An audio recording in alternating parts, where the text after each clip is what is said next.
Yo, coming in, waiting on Sconer here. Gonna be a sobering whiskey and wine here tonight. Yeah, Scony.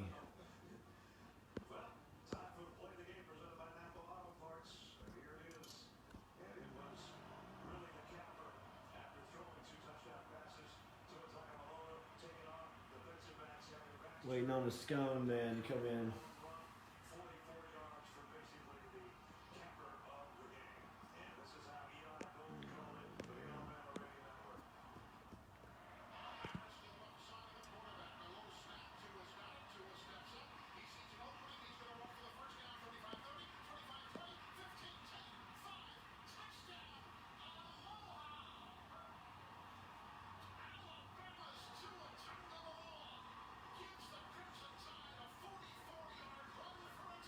There he is, Sconer.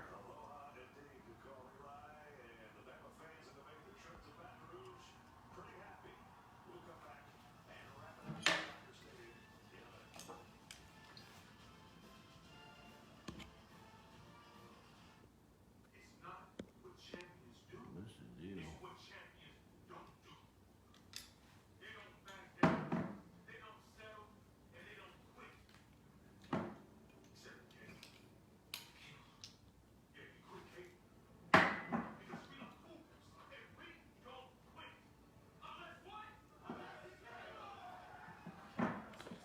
Paging Matthew Moscona. Where you at, Scony?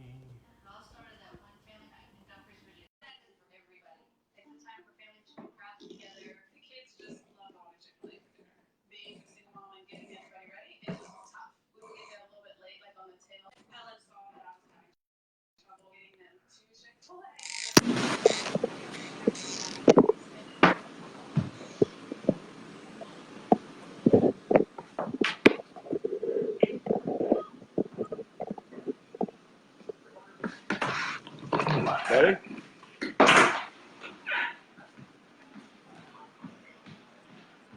Whew. That was pretty sobering right there.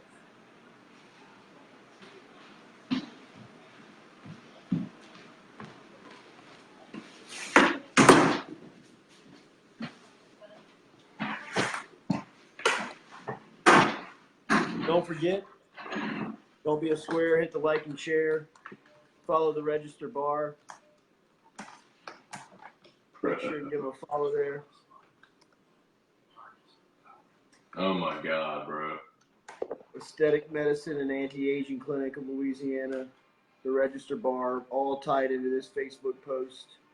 Jump in, get your questions, get your comments. A lot of the same, bro. A lot of the same. You know what, man? Shame on us, dude. Shame on us for believing this was going to be any different. Shame on us for talking for 2 weeks about how this Bama defense was susceptible. Shame on us for talking about how Arkansas scored 31 and Tennessee scored 21 and A&M scored 23 and even Missouri scored 10. Shame on us, bro. Shame on us for believing LSU was going to do a single damn thing different than they've ever done in this game, which is go out there and bullshit their way through a 40-year-old offensive game plan, watch their offensive line get absolutely manhandled like it was a peewee team going against a college team, watching inaccurate passes, gutted by the run game by better athletes. I mean, I don't fault anybody for their effort, man. I think LSU's guys played hard. But, man, if you're going to sit here and try to sell me as a coaching staff on you were embarrassed last year because, they had all this preparation and all this junk and all these analysts and shit in their game plan, and you're going to sell me on that and how you came up with a plan and you're ready. You spent 2 weeks on this free Devin White bullshit. And now I got to go sit there through 4 hours of a CBS broadcast and watch that. Get the hell out of here, man. Ed Ogeron, look yourself in the mirror, coach. You got to be kidding me with that. I mean, until Ed Ogeron decides he is going to swallow his pride and go hire someone that can actually run a modern offense.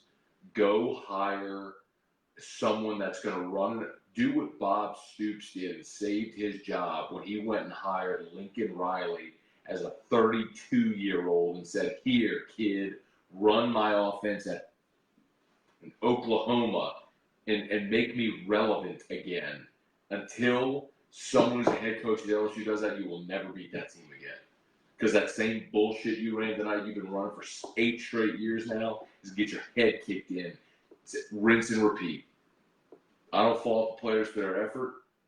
I don't even fault the coach who's not working hard or anything like that. But you go out there with that game plan, that is bullshit what you just did for 3.5 hours on that field, man. Bullshit. Yeah, it's everything that they said they were going to coach against. That's the most discouraging part, really, about this game. I mean, you don't want to discredit the season, but really, I mean, this is another coaching staff that has highlighted this game as bigger than others. And if that's the fact, then it has to be treated bigger than 576 yards compared to 196 yards of total offense. I mean, it has to be closer in comparison than 281 rushing yards compared to 12 rushing yards. 12 rushing yards. It has to be better than ass. 12 35 minutes compared to 24 minutes in time of possession. I mean, it just a thorough beatdown again by Alabama when. I don't know necessarily if you thought the gap was closing if you're LSU and the coaches, but there's a good way to find out, and that's by teeing it up and playing. And if tonight's any representation of two programs, I don't think that the 29 points does it any service because they are they're in different atmospheres. I mean, they're in different galaxies. Just when you just look up front, I mean, the line of scrimmage play for LSU, how many years in a row can you sit and watch these guys get shoved around in the offensive line? They can't get out of a stance. And then, the defensive line, you just keep seeing the same faces over and over again. In a game like that, man, you got to have some depth. I mean, you have to have some type of rotation and guys that you can count on, or everybody's holding their hips, everybody's taking, everybody's breathing deep. It just, the recruiting, it's a full encompassing look into the gap between Alabama and what everybody thought was the closest best team in the SEC West. On talent, they are, bro. I mean, you just go up and down, look at the guys LSU's going to put in the pros, the 4- and 5-star guys. LSU is, bro. They're just poorly coached. LSU is stuck in an offense. Dude, look at what you lined up against, man. The greatest coach in the history of college football, who 3 years ago at SEC Media Days was bitching about how unsafe hurry-up, no-huddle offenses were, how unsafe tempo was. And what did he go out there and do? His quarterback threw the ball 30 times in the first half, bro. He adapted. He's adapted to the game, and you're not stuck in neutral. You're stuck in reverse, man. And look, man, I get it. Some people were saying on Twitter, "Hey, bench Joe Burrow. Give me a break, man. That wasn't on Joe Burrow." I mean, Joe Burrow, 5 steps by the time he hit that 5th step, man, he was being swallowed by somebody. Your offensive line got mutilated. I mean, but you know what, bro? Clemson ain't funneling offensive linemen into the NFL. Those old Miss teams that beat Bama in back-to-back years, they weren't funneling guys into the NFL. Come on, not on offensive line. I mean, come on, man.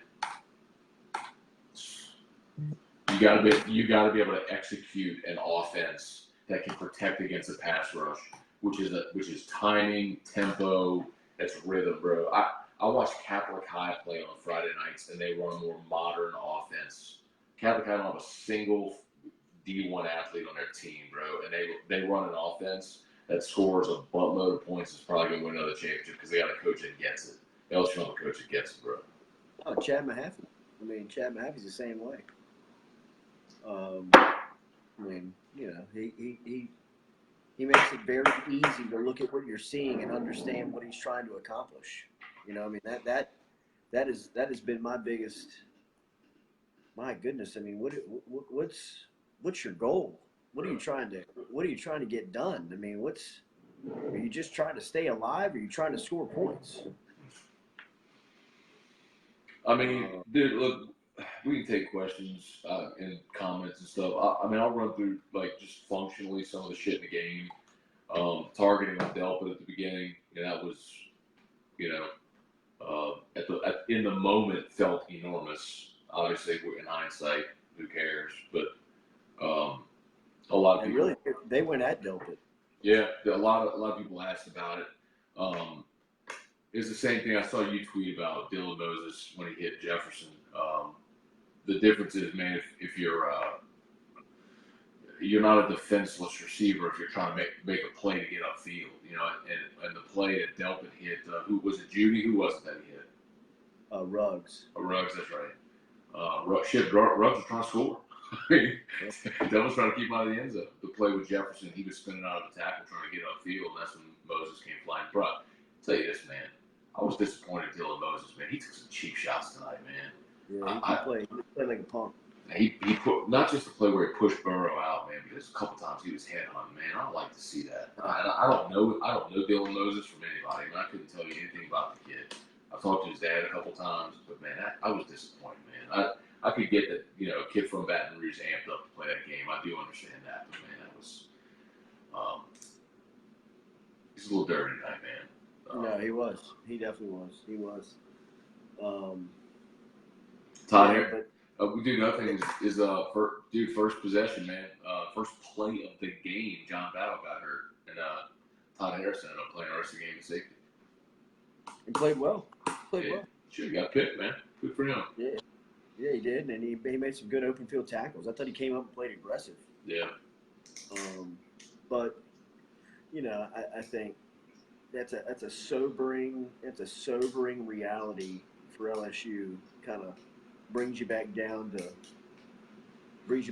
real world and just who you are. Yeah. You know, I mean, really, just kind of more than anything, who you are. You know, dude, you know the toughest part about it is like to watch, you know, Auburn beat Bama last year, run away from them. You know, watch Ole Miss with Hugh Freeze a couple times beat Bama. You know, I'm not saying it's an easy thing to do, but it's been done, and not just winning, man, but being competitive. That's the hardest part, dude. Is like LSU's not competitive in these games, Jordy. They're not.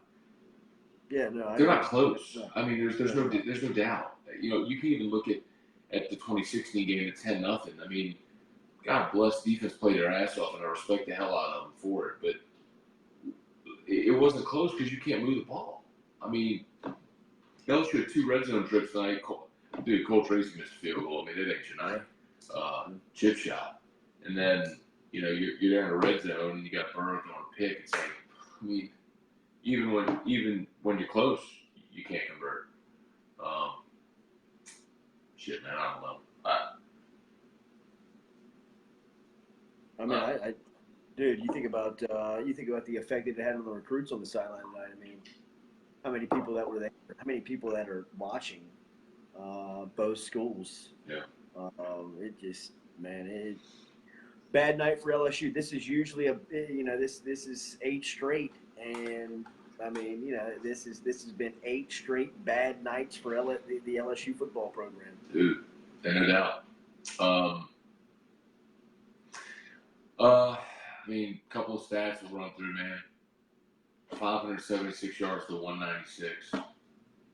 God, dog. LSU 12 rushing yards. 12 rushing yards, bro. 12 rushing yards. 184 passing. Rushing yards. 12. I mean, I just can't believe it, bro. On 25 attempts. I mean, like. How many times was Joe Burrow sacked tonight? Who can? Let's see. 5. Sacks. 5 sacks. But I mean, like, screw the sack number. How many times did he just take one step out from under center or catch the ball out of the gun and have 2 people in his face? Yep. I mean, they only man. They only credit them with 2 quarterback hurries.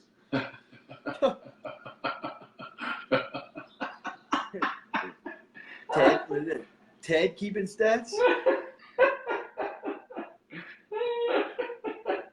Did the statistician fall asleep at halftime? I mean, oh shit, that's funny, dude. Are you kidding me?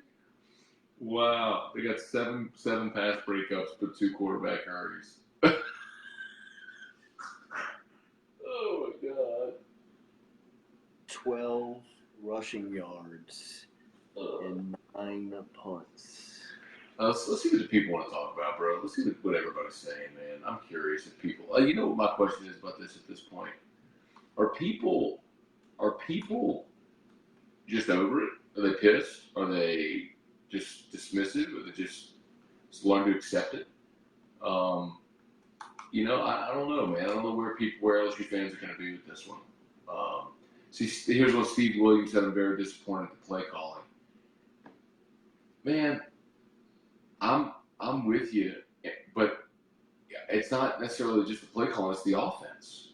I mean, it's if you don't practice that kind of shit, I mean, you can't go run on a Saturday. You know, if you're not an offense that runs tempo, timing, rhythm, you know, creative offense, I mean, what are you doing? You know, I mean, what would you have preferred? Ensminger call. They tried slants. We talked about halftime, Jay. I mean, they tried slants. What does Bama do? Hands in the air every time. They knew it was coming. Yep. They jammed the receivers' hands in the air. Okay, well, that's not working. Someone tweeted me, hey, man, they didn't take a single deep shot. Well, every time Burrow dropped back, he got swallowed whole by an enormous human. I mean, what you going to do? I don't know, man. You got to get your quarterback that can run. You've got to build your offense the way Clemson and Ohio State and all of those and Alabama build your offenses the way that these teams do today, man. It's just you can't keep running what you're running and expect to ever beat this team. Yeah, I mean that's the most maddening part. I mean that they keep lining up with the plan that they keep. It's like. Yeah. You feel like you gotta sprinkle magic dust over this game plan every year because you gotta pull out of, you gotta make the rock bleed more than it has. Yeah. It's got. I mean, you just don't have. I mean, Sadiq Charles tonight. I mean, think about how we've talked about Sadiq Charles all season and being like this Sunday starter guys. I mean, future NFL. That guy, man, dude, let me tell you something, dude. Scouts are looking at that film tonight thinking, you better go back to school for 5 more years, son. I mean, they can't get out of a stand. Garrett Brumfield. I mean, they're going to turn on the film tonight whether you're hurt or not hurt. If this is how you're going to play against the elite talent in weeks 8 through 17, so everybody's hurt. Dude. And everybody's Quinnen Williams on Sunday. Lloyd Cushenberry tonight got for the first time got destroyed. Oh my god! Destroyed. Right, they tried to give him help with Quentin Williams, and Brumfield got embarrassed, and Damian Lewis got embarrassed. They tried to give him help with leaving it back or set. He beat double teams. They could block that kid. I'll tell you, the only positive things tonight offensively, Justin Jefferson had 6 catches for 81 yards. And Clyde Edwards-Helaire, he had a kickoff return for 57 yards, and he had that little screen pass in the 4th quarter where Burrow was running for his life, threw it to Clyde, and Clyde ran all the way around the field, stop, start, showed some speed, made a guy miss. But I look at that and I go, all right, that play, would you agree that was probably the most exciting play LSU had all night was the screen to Clyde? All right. Why aren't you finding a way to get that kid the ball in space? Why are you running the kid that's 5'9", 200 pounds in a phone booth against that defense? Why aren't you getting him the ball in space like that and let him juke a guy making a 320-pound lineman try to run him down. I mean, that's the kind of stuff I just don't understand watching a game like that, man. I get, like, coaches sit there and they scheme and they try to find tendencies and everything, but some of this shit just ain't hard to figure out. I'm not saying it's easy to execute it, but what you're trying to do clearly ain't working. It isn't going to work. It hasn't worked in a decade. You're going to bed. Bye, bud. Bye-bye. See you, buddy. I love you. Drew's going to get bad. Thing on bed. I don't know how much you can go into it. I mean, all the comments and all the comments and questions are really kind of the same thing that we're touching on in the sense of this game. I mean, you know, LSU got whipped, they got manhandled, they got abused again. I mean, you know, it's just two different classes of football programs. Yeah. Someone said Matt Cameron looks pretty good right now. I don't know about that, man. I don't know that he was the answer, but dude, at least they went to Tuscaloosa and scored. You know, at least they spread that defense sideline to sideline and make them defend the boundary. You know, someone here, Joel, said Lane Kiffin is the guy. I mean, look, I'd take Lane in a heartbeat, but I know why that didn't happen. I know you know why that didn't happen 2 years ago, too. You know, is it time to revisit something like that? Maybe. I mean, look, I'm not trying to crap on Steve. You know, I think Steve's a good play caller, but the reality is, if this is it, bro, you ain't gonna get where you want to be doing this. You're just not. So, decide what you want to be. I mean, if you want to be a team that goes 9-3 and you know you're hanging out in Nashville or Jacksonville every New Year's, all right. But if you want to be a team that gets back to Atlanta and can beat Alabama again, you ain't gonna do it doing what you're doing, bro. It's just, you know, you got to decide what you want to be, man. That's the facts, man. You know, I think Nick Saban probably got real uncomfortable when he brought Lane Kiffin in, but he wants to keep winning. You know, probably got real uncomfortable running a spread hurry-up offense, but you know what? He wants to keep winning. And Trey Freiberg asked why didn't Kiffin come to Baton Rouge? Because Nick Saban and Jimmy Sexton got him a job. Because Nick Saban saw that he was about to lose his play caller to his biggest rival, and he said to himself, "That ain't happening. Hey, Jimmy, get this kind of job real quick." And essentially, I mean, Nick threw Lane a career life raft. I mean, he was toxic. Nick brought him to Alabama, revived his career, and when he saw he was about to go to LSU, he said, like, no, you are. They got the same agents. So Jimmy Sexton found Lane Kiffin's job. I think he took less money to go to FAU. Come on, bro. And I'm taking Tua with me. That's right, bro. Tua was coming. He was, man. He was. Y'all remember that? Hey, shout out again, man. Shout out to Calandros. This is, I mentioned this earlier. It's the Oak Stage selection by Calandros. Calandros guys went up to Kentucky to the Maker's Marketplace and went and bought this today. Private select, that's what I'm sipping on. What you sipping on today, bro? I got a little Dynamite 16 red wine.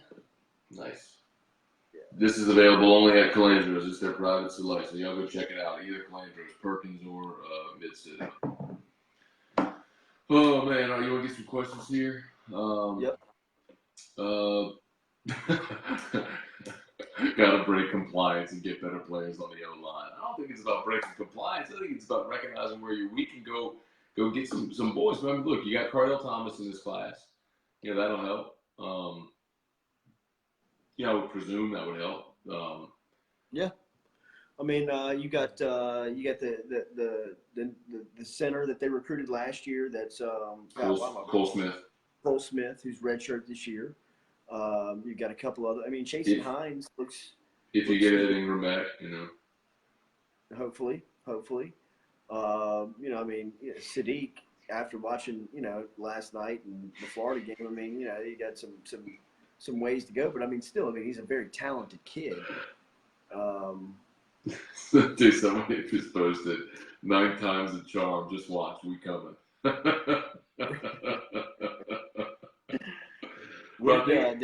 Did anybody in here? Did anybody in the whiskey and wine listening community catch the Ogeron post-game presser? If so, what was the highlights there?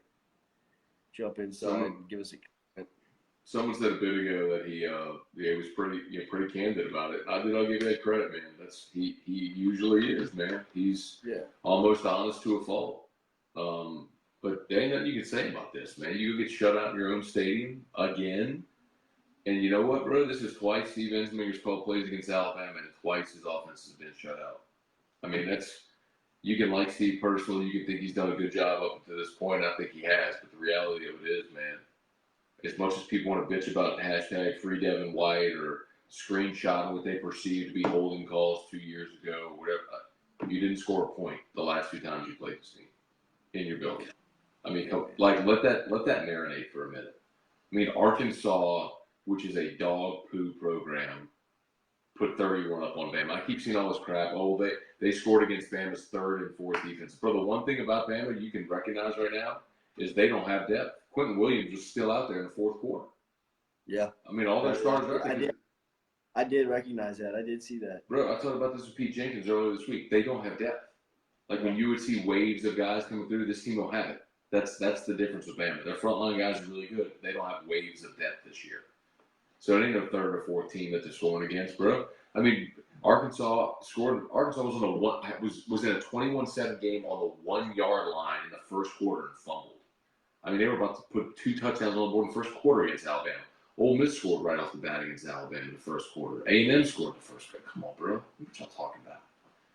These guys. What about this? Somebody to go in there. Craig Dugas. Can we have a blackout next week to mourn our offense?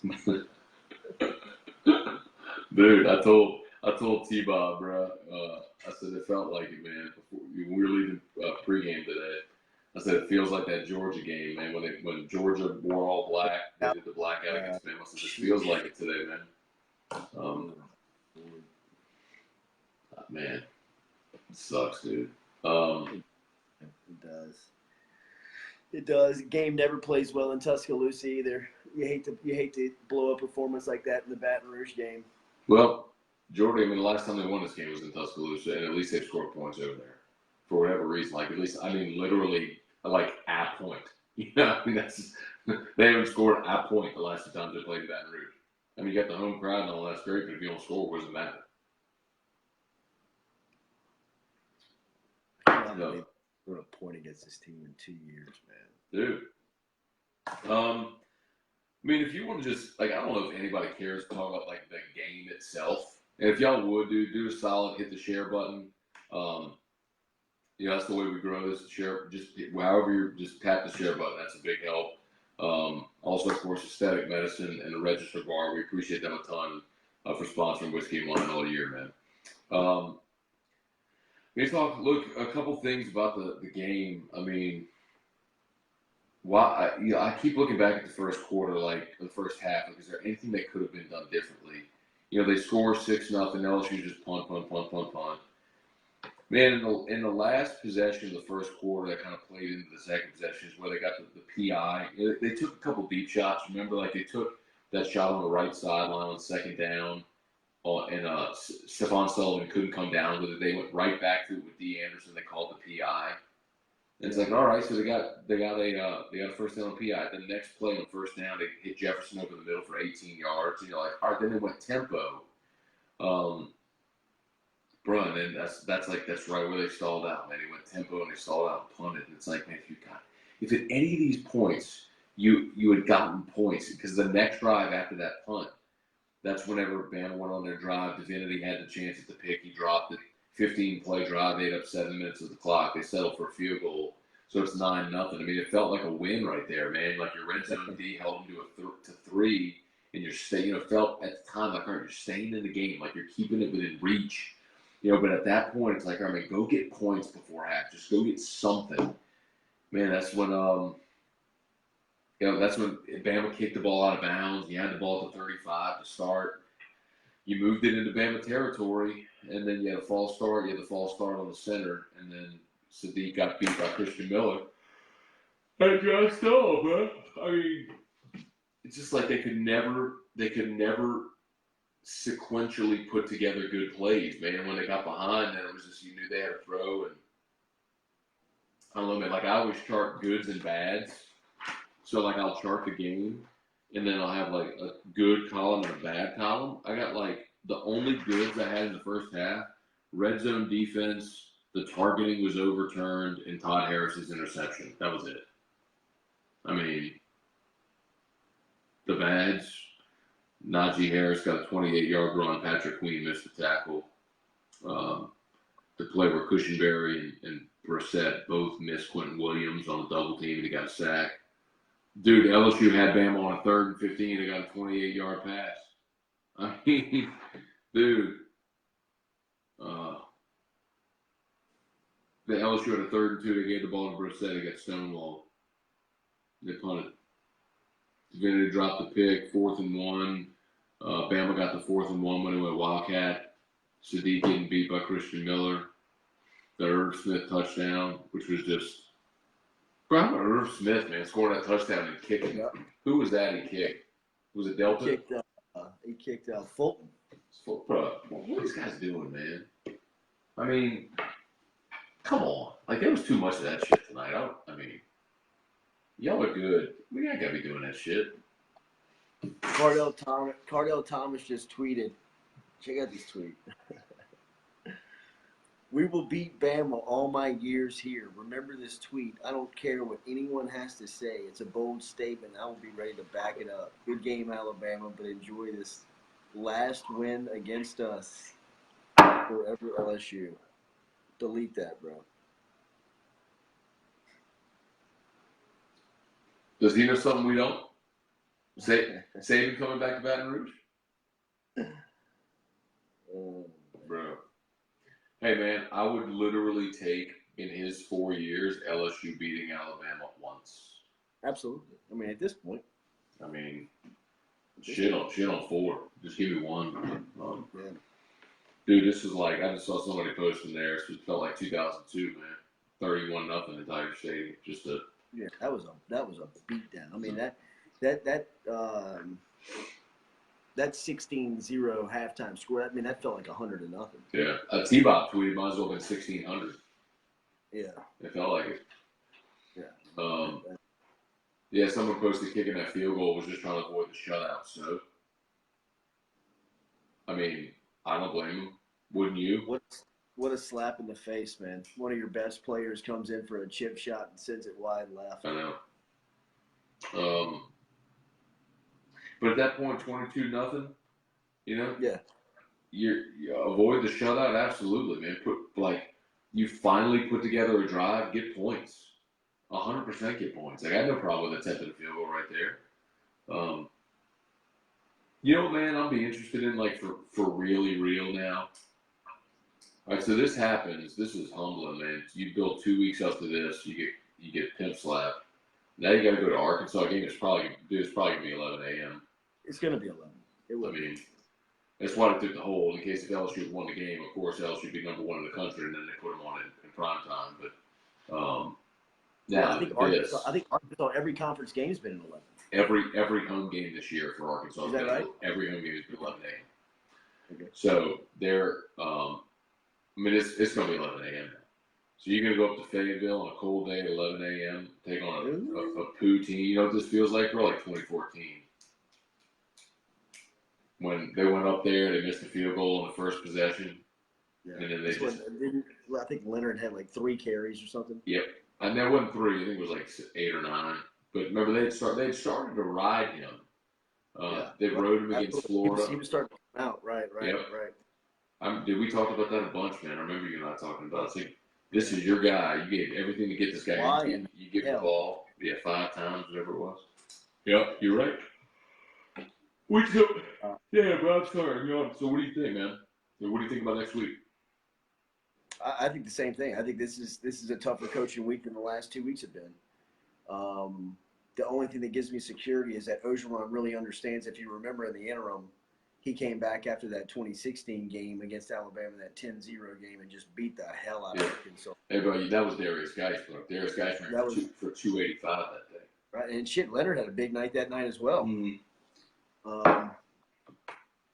but he's got to get them right for that matchup because I mean, look, you're still playing for things. You know, I mean, I think you and I were talking about it after the Mississippi State whiskey and wine, saying that the Mississippi State and the Texas A&M games to me were bigger games as far as the record went because you know, I mean, everybody kind of assumes you weren't going to beat Bama, but if you could beat Mississippi State, beat Texas A&M, you still get to 10 wins now. With the way that you perform tonight, you know, you got to think about that Arkansas game. And like you said, just the elements, and it's just always a quirky game. It's always a funky game. So yeah, I hope that they can beat the elements and beat the cold weather and the 11 o'clock kickoff and the not motivated to be there and play. But you know, I mean, this is going to be a tough coaching spot this week because this felt like a Les Miles loss to Alabama. Yeah, you know, it looked like it. I mean, all we've been a part of other than Miles was the 2 Ogeron losses, but I mean, or now 3 Ogeron losses, but this one felt like just a discouraging. You're not even close. If you do score, you're just gonna put 7 right back up on the board and pull further away from him. Like it's at no point did that game feel even competitive. Yeah. Somebody asked about the no call on the push on Burrow out of bounds. I agree. I mean, his foot hit the white. I mean, they definitely could have thrown that. That was Dylan Moses. They definitely could have thrown that flag. They didn't. I thought the worst miscall of the night was actually the Surtain, the PI after the Moses targeting. So I disagree with you on Moses. I for the same reason they overturned Delpit's, I think Moses wasn't targeting. You had a receiver that wasn't defenseless. He was trying to get upfield. So I mean, the weird thing is like it looks so much worse than what Devin White did. But like I totally agree.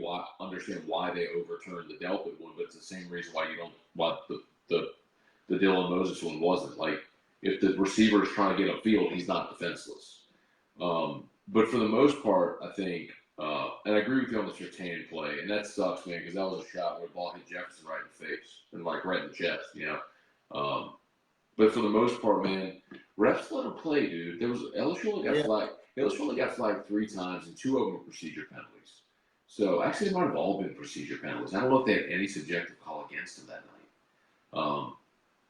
So, man, Bama had 6 flags. LSU had 3. Bama had 6. So, I mean, I think for the most part, this crew went in saying we're going to let them play, and they did. You know, so it's hard. It's hard for me to say, like, to nitpick things as far as that. Because, look, if it's no different than an umpire, you know, calling a baseball game where you just, like, you want to learn your strike zone early in the game and then just be consistent with it the rest of the game. It's like, all right, if you're not going to be flag happy, cool, but just keep that consistent throughout the game. Don't start calling tic-tac shit later. And I thought for the most part that crew was pretty consistent, man. The only subjective calls really were the PIs against Bama, you know. And then Irv Smith had the unsportsmanlike.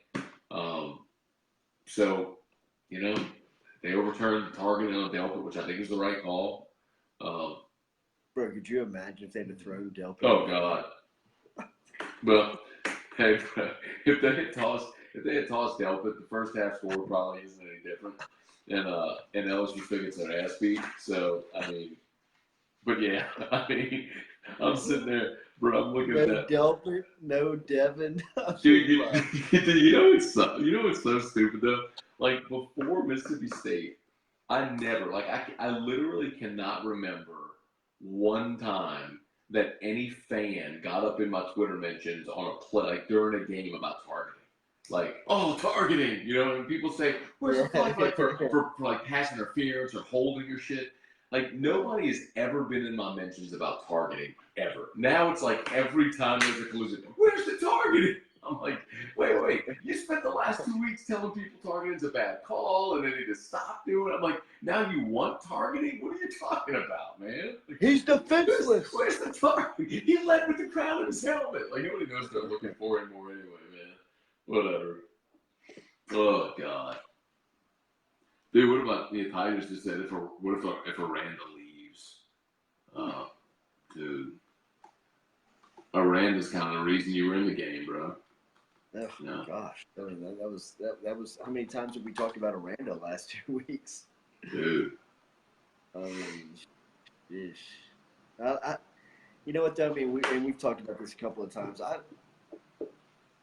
I don't think that he wants to be a college head football coach. I think the only thing that he would leave for is an NFL defensive coordinator job. I just think that he makes a lot of money to handpick the guys that he wants to call his defensive scheme. To him, that's really kind of heaven.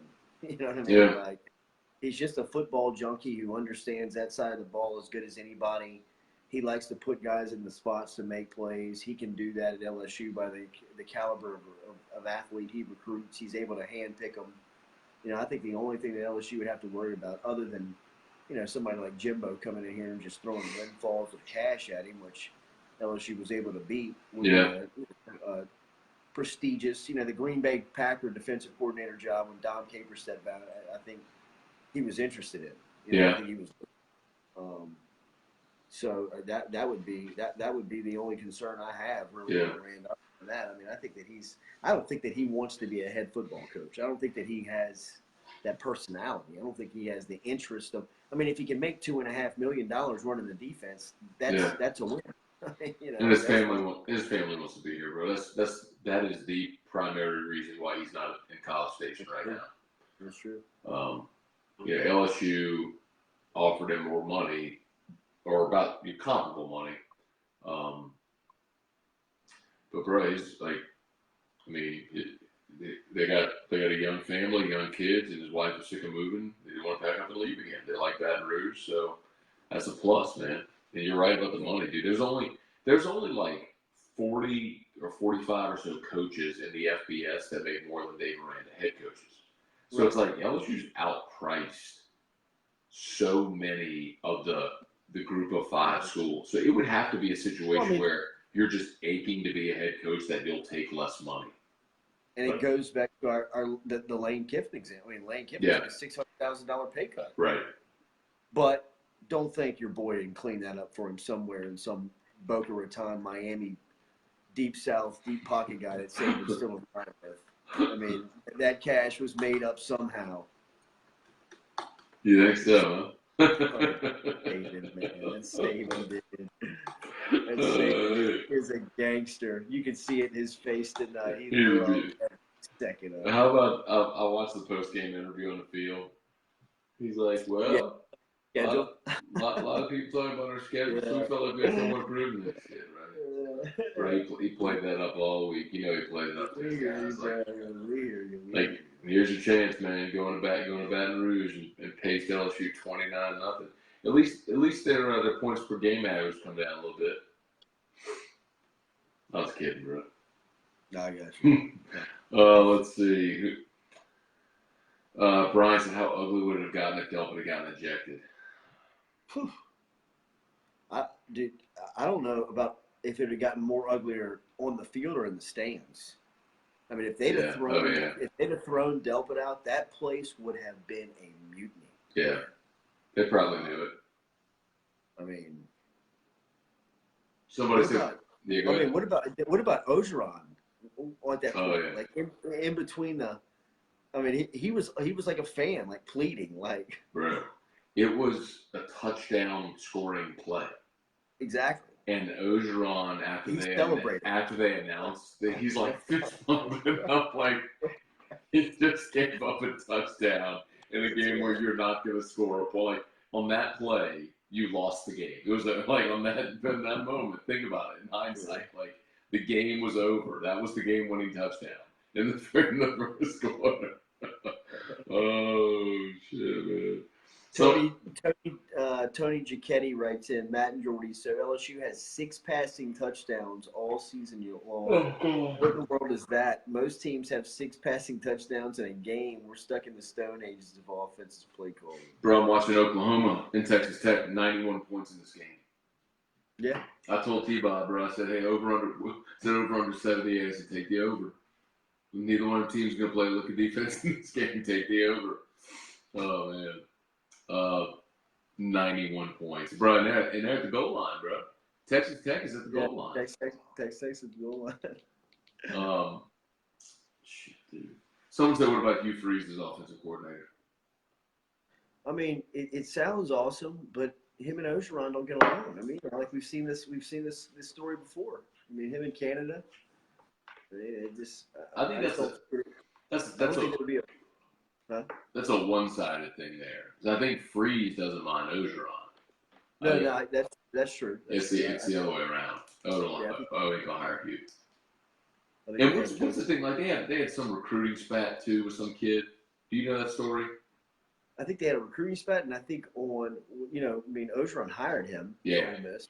And I think while on staff, they had a couple of. Yeah. Okay. If Joel said, but here's the deal, man. But here's the deal, and I would argue this. Like the Matt Canada situation is completely on the LSU football coaching staff for not vetting that process. I mean, you can sense what happened there. Kiffin fell through. Yeah. Panamsky thought we got to get the big name because we got to get the job. So who's the biggest name out there? Canada's on the Broyles Award watch list. He beat Clemson last year. Get him, put him in there. So, without interviewing him or talking to him, they just put him in the package, put him in the binder, and he gets the job. Like the Hugh Freeze situation, if your offense is going to continue to struggle so bad, and Hugh has the blueprint on how to beat this guy, you almost have to put your personal feelings aside to run your business. I mean, there's a lot of CEOs out there that can't stand their managers and can't stand their vice presidents. But the fact is that their vice president moves the needle and continues to move the numbers. And Hugh Freeze for coach, for Ed Ogeron. Now there may be other options out there, but what Freeze is he's a proven commodity. Yeah. And there's not too many out there that are a proven commodity against this guy. And you want to go beat your head up against the wall every year and think that you can magically pull some type of game plan offensively out of Saban and it ain't gonna happen, man. It just ain't gonna happen. Bruh, someone just said this loss equals the national championship game loss. By the way, you're right about that. Like, did you see the way Nick Saban looked at Lane Kiffin on the sideline? You think they got along? Yeah, exactly. You think Nick Saban got along with Lane Kiffin, who just wanted to chase tail and do whatever it is that Lane Kiffin was interested in doing? Bro, he was banging boosters' wives. Do you know how bold you have to be? in Saban's program to be on his staff and banging some of the donors' wives and keeping your job? I mean, dude. Oh, God. Nick was so ready to get rid of him, bro. He got rid of him before the national championship game. Right. Don't worry, we got the drunkard to call plays. We're good. You can bounce down to Boca, dog. It's all good. Oh, my God. Oh, my God. Anyway. I don't know, man. Someone said this loss emotionally is like the championship game. I don't know, man. Look, I'll tell you this much, though.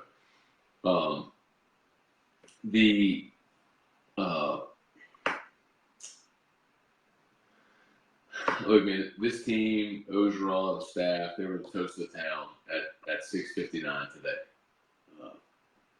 LSU is number 3 in the country. People are fired up. You felt like you were in it, like you had a chance to win this game. And this is a dose of reality, bro. Like of how far away you are.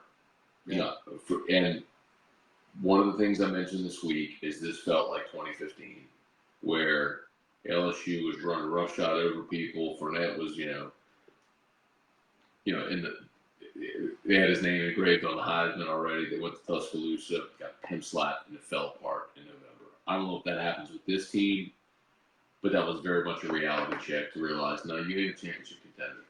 And you won't be until you figure out how to play against that team. So I don't know if emotionally this is the same as the championship game, just because, man, that team was – that was just I mean, well, not that we need to relive all that. I'm not emotionally now where I was then, but this just is like it's the annual reminder, bro, that you ain't it, and you're not close to being it. Dude, it's one thing if you're playing games at a nip and tuck and you just can't find a way to finish a game in the fourth quarter. Like, it's one thing if it's that. It's another when you watch that again, which you saw tonight, and you realize, man, you ain't close to that team. You are not on either side of the ball. You are not close to that football team. They toy with you. That's the part that pisses me off the most, is that they play with LSU. They toy with LSU. And the reason why it's different than the national championship game is because the national championship game was the pivot point. That was the point where they began to extend themselves. LSU had a great opportunity in that regular season game in 2012, a phenomenal opportunity in the 2012. But, you know, I mean, really, if you look back on it, the play caller that night and who was the old offensive line coach that got the play calling job? Stadrawa took the ball out of Mettenberger's hand on that big third down when Mettenberger was chopping up Alabama's DBs with Beckham and Landry. Yeah. But, you know, I mean, since that game, I mean, you've had to smoke and mirrors play with this team. I mean, like the Blake Sims year, and then Anthony Jennings at quarterback. Dude. I mean, come on. You know, I mean, like even the Danny Etling. I mean, they showed a clip of Etling tonight. I mean, a lot of what you saw tonight looked like that. You're really just no threat. You know, you're no threat. Before the championship game, at least you could line up with them. And I guess the 2012 regular season game, they did it as well. Yeah. You just line up with them and play. I mean, you don't have to do all this gimmick and hiding and trying to hide your quarterback. And man, you got to go get I mean, you know, you're right. You have to go get a personnel and a scheme that you can just go play with. Other than trying not to lose, you got to go start playing to win. Kerry asked if LSU went tempo on third down. You know what, dude? If you want to get back to the point where we're actually talking about stuff where actually in the game. I mean, I know it wasn't a game, and in the second half it proved not to be. But they're literally at the end of the first quarter. So LSU had the ball as they transitioned from first quarter to second quarter. That was the drive where they got the PI, and then they hit Jefferson for 18. And right when they hit Jefferson for 18, they went in tempo. So they had first down around midfield, and they went tempo. And threw an incomplete pass on first down. Then they threw a screen to Clyde Edwards-Helaire. And they had a 3rd and 2. They hit Clyde for a screen for 8 yards, and they ran up to the line. They were about to snap it quick on 3rd and 2. Quarter ended. So they had stop, break, came back for 3rd and 2. That's when they handed the ball off to Brissett in a phone booth. He got stonewalled. They punted. And that was the only drive where they moved into Bama territory in the first half.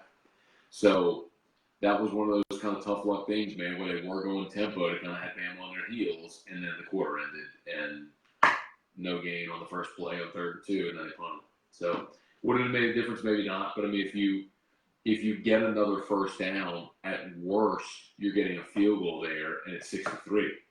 You know, at least you feel like you're in a game. You know, because they've missed the PAT, and you kicked the field goal, and you feel like, oh, well, you're a field goal away from a tie, and then you have an edge in special. You know, maybe just the feel is different. I mean, obviously the way it played out, it didn't matter at all. But you know, he asked the question about it, and that was one thing that I jotted down. I love the tight end screens at the beginning of the game that they threw to Morrow. Yeah. They tried to go back to it, and Burrow threw it behind him. Morrow got crushed. Burrow's inaccurate. Correct. Golly. He was terrible against Mississippi State. He was bad again tonight. Yeah, but you could even throughout the year you can find examples. I mean, I love his competitiveness, and I love the way in big spots where he takes, you know, he'll try to make the play, but if you're evaluating the quarterback position, his accuracy needs to be called into question. Yeah, I mean, like, dude. he's not very accurate. I mean, like the 6 touchdown passes through 8 games is not good. Correct. So, dude, listen. So Clyde, after the 57, so Bama scores. That Tua had the long run, right? The 44-yarder. That's whenever they went up 22-0. They had to block PAT. So it's 22-0. Tua has the long run. By the way, what an idiot for doing the jump celebration after he hurt his knee. But anyway, it's like, hey kid, swallow your pride. Just tell your teammate, hey, get the bleep off me. We're trying to go win a national championship. So Clyde returns the kickoff 57 yards. LSU's got 3rd and 8, and that's whenever he's got Morrow, and Morrow right around the sticks, he threw it behind him, and Morrow got popped. It's like, this is the best field position you had all night after a 57-yard kickoff return. You got 3rd and 8, your tight end is there, and you throw it behind him. Almost got intercepted on a deflection, and then you punted. And at that point, I stopped taking notes. Well, I took a few more notes, but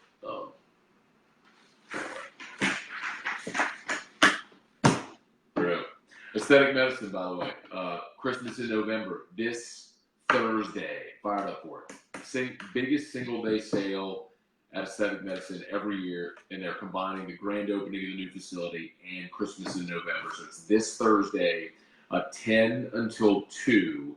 They'll take a break, and they'll come back from 4 until close. So I'll be there after AFR, so 6-ish. They'll have beer, wine, there'll be some drink, there'll be some food. Taking advantage of some great specials this Thursday, Christmas in November, at the new location of the Aesthetic Medicine and Anti-Aging Clinics of Louisiana. Jimmy Henry says next week on OTB, T-Bob's going to start the Joe Burrow's a good quarterback campaign. I'm not saying that he's a bad quarterback. I'm just saying again tonight, and he had 0 time, and every time he came his first step out of center, or he caught the ball in a gun, he had hands in his face, he had players in his face, he had no time to throw. Tonight, take this one out. Take this one out of the full body of work. But I mean, you look at the entire 8 games up to this point. I mean, his accuracy has been inaccurate. I mean, it's just been very inconsistent. He's made some plays, but he's got opportunities at times to step into throws and hit guys that whether like Moscona was talking about the tight end screen to Morrow. I mean, you throw it just a little bit behind him, and he takes a shot, or say he does catch it, but he can't get into stride. I mean, it's just I mean, we have the luxury tomorrow of watching the most accurate quarterback probably in NFL history. Yep. And you're just looking for something kind of in between there. I mean, he'll never be him, but you got to hit the open guys. And you have to get into a spot where you have athletes like LSU has, where you can throw them open. I mean, like you got to be able to throw guys into space, throw guys into open space with the type of athletes that LSU has. I mean, the Jeffersons, the Terrace Marshalls, the Jamar Chases, the Derek Dillons, those types of guys that can move. You got to be able to throw the ball to a spot where they can go get it into an open spot. Marshall had a catch tonight. Chase had a target. Someone asked about, a couple of people have asked about Miles Brown, if you see Miles Brown. How many games left in the schedule? Yeah, 3. And then the bowl game. So you could play him. Yeah, so I mean, you probably. I mean, you know what? I would say that I guarantee you see Miles Brennan next week against Rice. You got nothing to lose. We'll play Arkansas. Arkansas, or when they play Rice in 2 weeks. Well, I mean, if you get a lead, you could play him in the next 3 games and the bowl game, and he can still redshirt. So you're at the point in the season where you could play him. And you have 4. He hasn't played yet. You have 4 more, so you could play him, and it's no harm, no foul. So yeah. I mean, if you have a comfortable lead, I say, of course you put him in. But as far as are you playing him to try to win a game? Hell no. Someone asked today, why would they put that they should give Brennan a shot? I'm like, Burrow isn't playing great, but he's not the problem. Right. Every time he drops back, he's getting enveloped by a massive crimson humanity. This is not going to go well for Miles Brennan seeing his first action of the year. Nobody plays good tonight under center. No. I mean, unless if you got some, what might have worked if you had gone Wildcat. I mean, remember that's what they did last. The only touchdown they scored last year was when Darrell Williams ran that 50-yard Wildcat run. Like that might have worked. You put the numbers in your favor against the run. Someone said, do you think that O would actually get rid of Steve? What do you think? I don't think that he would get rid of Steve. I think that he would probably reassign Steve before he got rid of him, just because he's a phenomenal LSU. But yes, I do think that he would replace him on the offensive staff if he believed that he could find the guy that could get him over this hump. I think that Orgeron is not doing anybody favors on the job in trying to, he's not trying to sacrifice his job for somebody's happiness. No doubt. He needs to go find. He needs to go find the guy. I do think that he would move Ensminger. Do you? Yeah. But look, I think great coaches are willing to swallow their pride when they make mistakes. Dude, I'll give Les Miles a ton of credit, man. And when Bo Pelini left after the national championship, Les did. He basically gave a battlefield promotion to Malvito, to Mallory and Pivito, and made them co-DCs, and neither was ready to be a defensive play caller. And it was a disaster in 08. It was a total disaster. And he essentially said, hey, guys, you should find work elsewhere. And, Mallory went to New Mexico or whatever it was, and Pivito took the head coaching job at Northwestern State. And he went and got John Chapis, who was a proven defensive coordinator in the SEC. Les was willing to swallow his pride and make that change after a year. And by the way, I'm not suggesting that they should get rid of Steve. But I think if you want to beat Alabama, clearly you need to do something different on offense. But the flip side of that, bro, is Jerry DiNardo. And Jerry DiNardo was loyal to Lou Tepper, and it cost him his job. 98 was a disaster. Stuck with him in 99. Thomas Dunson's a drop linebacker and all that jazz. You win 3 games and you're out. So we'll see. And say what you want, but the offensive numbers this year are shit. You're 100th in the country in pass offense again. You just said it. Your quarterback's thrown 6 touchdowns. You're not good. You're not. You've won games, but you've not been explosive offensively. So do better. Oh, by the way, does this mean that maybe the Swamp King should have listened to Lady Moscona? Should have run.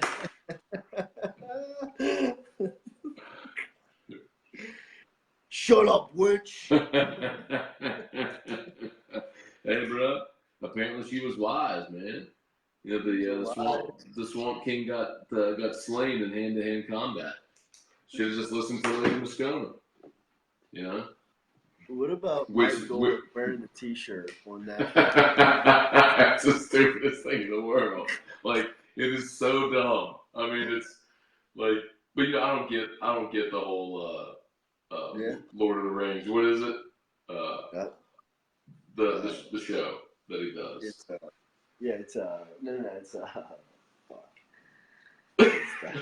Whatever, the thing. House of Cards. What's it? I don't know. I don't do TV. TV I do Sesame Street. That's what I do. But anyway, should have listened to Lady Moscona, bro. Game of Thrones. Kevin McClellan said, stop dissecting each play. We have players average coaching. At this point, they're better. The team that you played tonight was better, for sure. I think the flip side of it, dude, I think LSU, being honest, LSU flat out coached Georgia. And Georgia, I think, has as good, if not better, players and a coach that makes a crap load of money that everybody wanted. And Ed Orgeron and his staff flat out coached Kirby Smart in Georgia. By a mile. Now, was that a one-game sample that's going to exist in a vacuum and be a great day? Or is it just that they're going to be really good against everybody except Alabama? And is that okay? Is that sufficient? I don't have a great answer for you right now, man. I know my answer. My answer is no, because I want to see LSU win championships again. You're not going to do that if you can't beat Alabama. And that staff is not beating Alabama. What about that interception fucking Mac Wilson made? Bro, was that Matt Wilson in the end zone? Oh. Bro. Jesus. Linebacker. That was a big time play. 40-inch vertical. Oh boy, I gotta let this open up. Dude, this stuff, bro. This stuff, seriously. If anybody goes and gets this, if you like whiskey, I mentioned this earlier. This is Maker's Mark Private Select. So it's hand selected. Oh shucks. Oh no. What happened? What happened to my computer here, man? My computer's not plugged in. Should be. It says my battery's running low. But it was plugged in. Oh, there we go. Got him.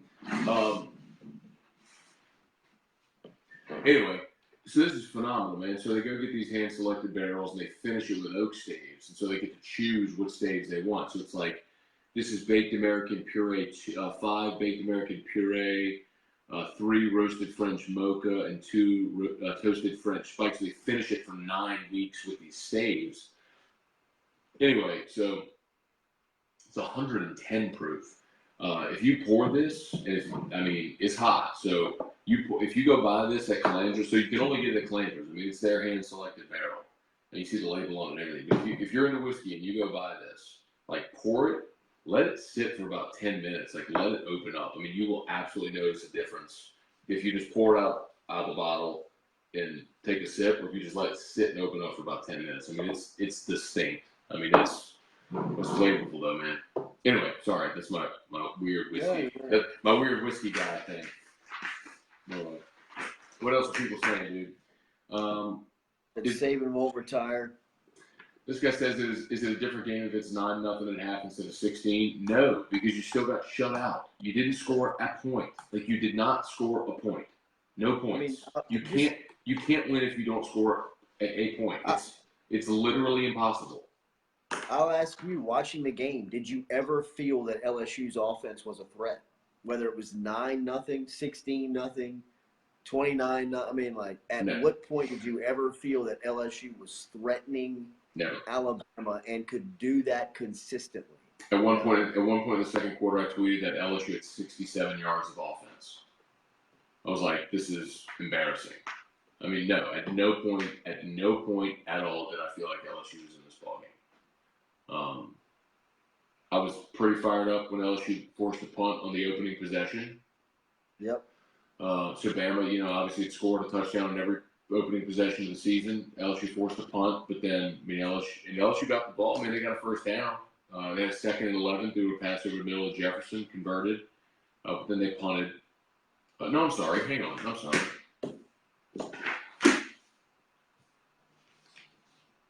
Here. Okay, I'm sorry. I was looking at the second half. So Bama got 4 first downs on the opening drive, and LSU forced a punt because they ended up with 4th and 30. Then LSU got the ball.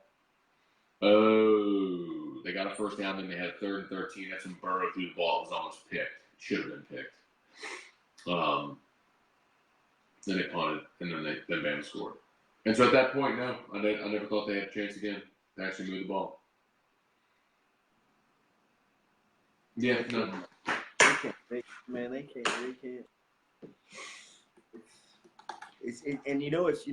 it's frightening to think about from our point of view is that we've talked about it. We talk about it.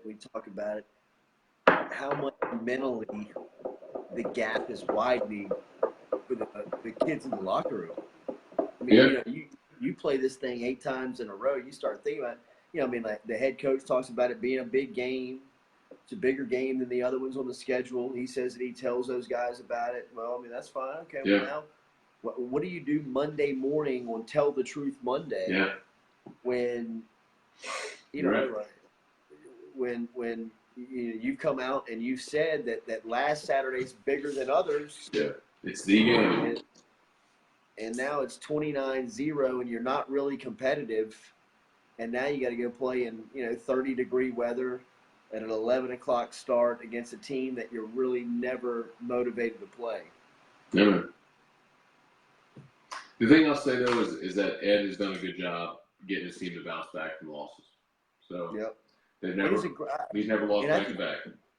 He's definitely, and I think it goes into this point. He's just a great week of coach. You know, I think a lot of those themes, like there's that Pete Carroll program where Tell the Truth Monday, Turnover Tuesday, all that stuff. Like, I mean, I think it kind of keeps you focused on the day at hand, like kind of the task of the day, rather than looking back and thinking, you know, same old song and dance versus Alabama. Yeah. Hey, someone asked how many recruits do you think LSU loses because of this game? You know, recruiting is so much different than you and I think. We think that they see that effort, they see that, and they think, "Oh, gross! I don't want to do that." You know, recruits, when you talk to them, they're like, "Well, if I'm here, it's a different story." Yep. I can play now. Yeah, right. I mean, like now I see, I can see I can get on the field. The thing that scares me about this recruiting war with Bama and LSU is the control that Saban has over these kids and over the recruits, like getting them to play recruiting games with LSU. Like in a game like this where there's so many guys that are interested in both schools and high on both schools. Just how they use tonight. So just from a recruiting standpoint, I think that people that are truly interested in LSU look at this game and think to themselves, okay, I can help in this series if I get Yeah. here. But, you know, I mean, you just look at the way that Saban's – I mean, like the amount of running backs he's got. Najee, dude, how good did Najee Harris look? And he got hurt. Bro, I mean, none of those guys – you realize Damian Williams lost money. Dude. He lost money by coming back. He reminded me of Stephen Ridley. Remember when Ridley on the 2010 team was like he was great. He could have come back for 11. Yeah. But I mean, I think Frank Wilson told him, he was like, bro, you can come back, but Kenny Hilliard and Michael Ford are going to get some of your carries. Yeah. I mean, you're going to lose money. Yep. Dude, they're remember, man, Derrick Henry in 2015 in the Iron Bowl in the SEC Championship back-to-back weeks had like 40 carries, like 48 carries. He had like 90 carries in a week's time, like from Saturday to Saturday at 90 carries. Neither one of those guys has 90 carries in the season right now through 9 games. That's crazy, man. It just goes to show you how different that offense is. Let's see, what about this one? Why is LSU, this is Tony, why is LSU been so reluctant to move into the 20th century of offensive play calling? And does Moffitt get a pass? By the way, 20th century would be the 1900s. So probably like the 21st century is what you mean, but maybe not. I mean, it's a great question. Just like with the amount of resources, the amount of money, the budget, the attraction of the job, the athletes. It's a phenomenal question. It's a great question. Why not adapt? Why not go out there and find one of these minds to come in here and install this competitive offense that you have the athletes to run already in-house? Yeah. Like it's a phenomenal question. I mean, it's a great question that I'm not sure you can get any direct answer to just because. You know what, dude? I don't think they know. I think here's the answer. They think they are, and that's the problem. That's the problem. Like when Steve Ensminger was introduced, he said, "I'm going to give LSU fans the offense that they want." I mean, they think that's what they're doing. He said, "Look, our strength of our team's our wide receivers. We got to be multiple. We got to spread it out. We got to run out of spread format." And dude, you're seeing it. LSU's run some tempo. They're running some shotgun. You're not seeing any two tight end sets because they don't have two tight ends they trust to play. You're not seeing the fullback. Torrey Carter's on the team. I mean, they have some sets where they'll run them out there, but not many. They think they're doing it, but realistically, it's like if if you're a runner and you're out there or you're jogging, like, okay, tomorrow's a New York Marathon, okay? I was the guy, I ran the New York Marathon. I ran 10-minute miles. I ran a marathon. But you know what?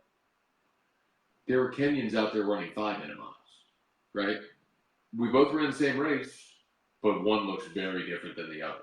So, like, you can be running spread concepts, and you can be running zone read, and you can be running RPOs, and you can be doing things that are sort of modern, but it doesn't mean that you're going to be able to do it at an elite level or efficiently enough to be among the best in the country. And and I know I say this all the time, but the reality is that there are young coaches that grew up. That's why Lincoln Riley's super successful. Like, guys like Major Applewhite, like when they grew up, and Kendall Briles, these young coaches that all they had ever known is the 7-on-7 culture, spread concepts, RPOs, zone reads, spread throw, like that's all they've ever known. Like, that is their native language in football. They didn't grow up in the evolution of the wishbone and then the eye, the power eye and then the trips and you know what I mean? It's like, as the game, like that's all they've ever known. So it's their native language. So, it's like, if I tried to learn Spanish, I could probably speak Spanish, but I'll never do it as fluently as someone who that's their native language. I'll never understand the nuance as well as someone else that grew up in it. So it's like, that's where LSU is offensively, man. Like, they're trying to run some of those concepts. They think they're doing the right thing, but they're just never going to do it as well as Lincoln Riley or Kendall Briles or Major Applewhite or or Josh Heupel or any of the other coaches that are running these types of offenses in college football at mastery level. It's just, Scone, just to simplify it for the listener or even for the people looking, go find the best at doing it. Go talk to Sean McVay. Go talk to Sean Payton. Go talk to Lincoln Riley. Go talk to these guys and go pluck their top aid. Dude. I mean, like, I was watching that the other night. I was having trouble sleeping, and I was on ESPNU or ESPN Classic, one of these stations. They were showing the program. It was an in-depth documentary look at Alabama in the preseason. Following them through fall camp. Sure. And the first meeting that Nick Saban has with his team, he says, guys, people are looking at our program and they are emulating it. Look around not only the country, but the conference. The head coach at Tennessee is from here. The head coach from Georgia is from here. The head coach from Texas A&M is from here. Yeah. The defensive coordinator at Auburn is from here. I mean, he was running down the list. The offensive coordinator with the Buffalo Bills is now from here. I mean, he was talking about the success of the program running itself and people recognizing that outside of Tuscaloosa. If you're in Baton Rouge and you have an issue with the way that your offense is being run and it not being efficient, especially one Saturday out of the fall, I mean, like, find the best that's doing it consistently, Sean McVay, Sean Payton, like whoever it may be, go meet with and take their top guy. Yeah. Go take the wide receivers coach for the Los Angeles Rams. I don't know who it is. I'm just saying, and make him the OC.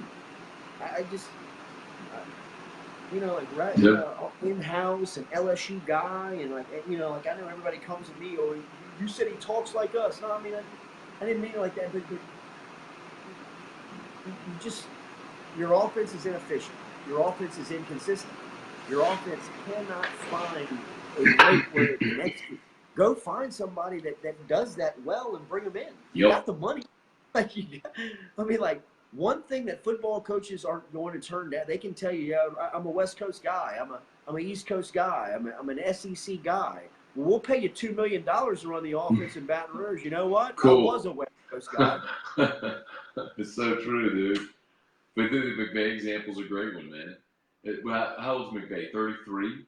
Sean McVay is younger than you. Dude, he's younger than you and me, and he's the head coach of the best team in the NFL because he understands in 2018 how to maximize Jared Goff, Todd Gurley, Brandon Cooks. Like, he just gets it. Robert Woods. Yeah, he gets it. He gets it. You know. I mean, listen to Sean Payton. Listen to Sean Payton talk about Sean McVay. I was fascinated last week in those conference calls listening to Payton talk about what he thinks and like the stuff that he like respects about McVay. He's like, man, every time I turn on the film, you got Gurley 28 yards here, Gurley 30-yard touchdown here, Brandon Cooks here. I mean, you know, like when guys that are repeatedly recognize that the best of what they do, you know what I mean, the best at what they do. Hell, man, you know, when you got money and resource like LSU football does, go get them.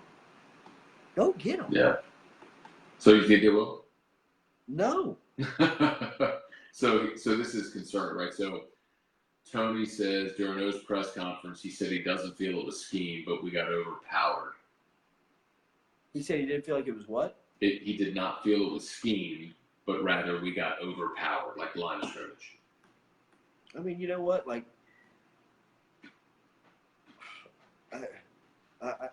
the personnel looked like it was an issue tonight. You know, I mean, I thought Sadiq Charles was a lot better than that.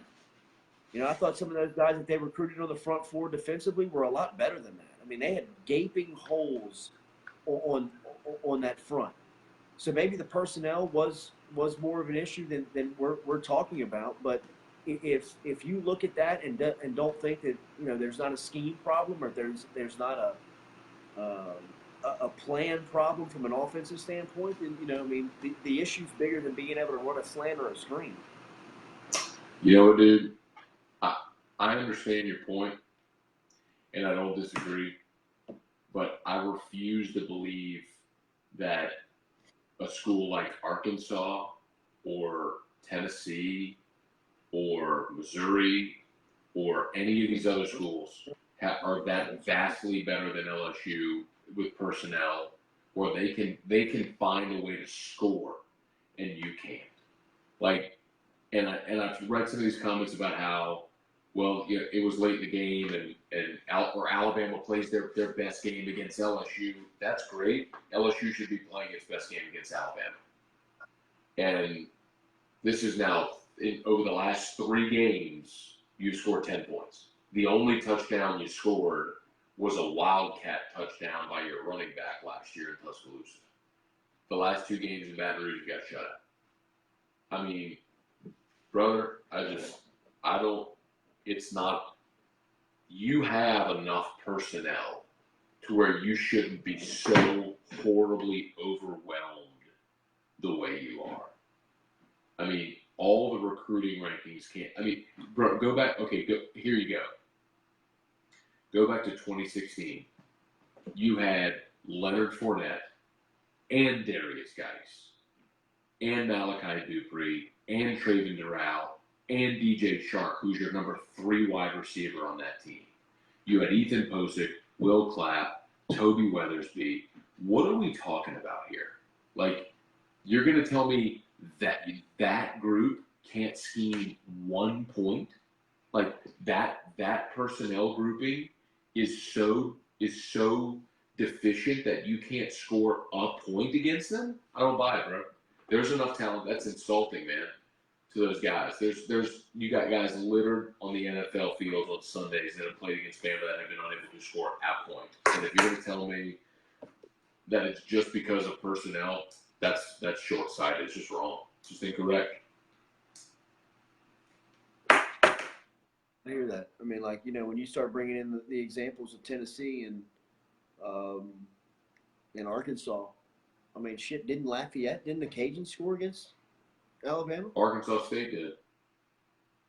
I don't know what ULL did, but Arkansas State scored 7. Bro, I mean, we can run through it again real quick while we're here. Total yards, 576 to 196. Pass yards, 295 to 184. UL scored 14 on them. There you go. Rush yards, 281 to 12. I mean, come on. First downs, 29 to 13. I mean, total play, they ran 79 plays tonight. Alabama did. I mean, come on. even if you adjust the rushing yardage for sacks, LSU still ran for 2.1 yards a carry. I mean, come on. What are we doing? Time of possession. They beat you by 11 minutes of time of possession. I mean, come on.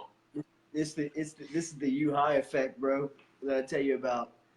It's tough to evaluate that team this year because you just never know if they even care or not. Like last year, they were motivated every Friday because they wanted to show the world that they were who they were.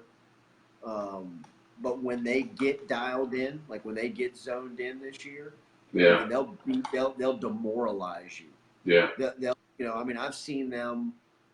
I've seen other kids on opposite sidelines, like you can see it in their demeanor and their body language, like questioning whether or not they even want to play football anymore.